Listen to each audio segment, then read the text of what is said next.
What's up mga katropa, mga kabay? Andito po tayo ngayon sa Davao Oriental. Nagtatanong tayo kung saan papuntang Pusan Point, the sunrise capital of Caraga, Davao Oriental, the oldest sunrise capital. Then pumunta nga pala tayo dito sa Motor Star. Located po sila sa San Ignacio, Manay, Davao Oriental. At ako po ay nasisiyahan kasi parang madagdagan naman natin yung mga koleksyon na motor, tsaka kukunin natin yung plaka na matagal nating inaantay. Then shout out sa mga taga staff ng mga Motor Stars dyan, sa lahat ng mga Motor Stars. Maraming salamat po sa inyo mga ma'am at sir sa walang sawang pag-aantay sa ating monthly payment.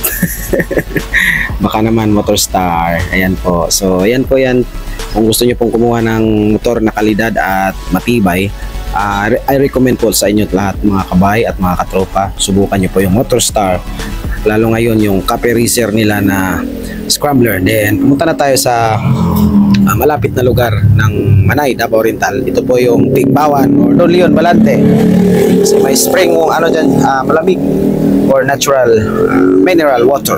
Then ayan po, tinisting natin na inumin, sarap yan. Then nagpalipas tayo ng hapon. Then ayan na po, naglalakad tayo sakto-sakto, low tide.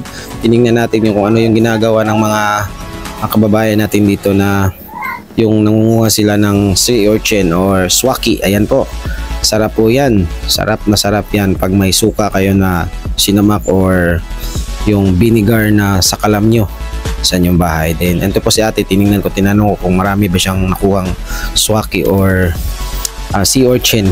So ayan po guys, ang liit po ng dagat ngayon, napakalawak yung low tide. Then tayo dito ay naglalakad-lakad, papahangin din kasi uuwi na tayo kasi ayan na po. Then back to palengke kasi bibili tayo ng mga gulay. Then thanks Motor Star, salamat po sa walang sawang pag-aantay sa ating monthly payment.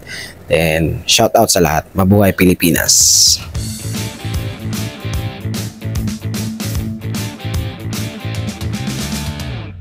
Anak na bay!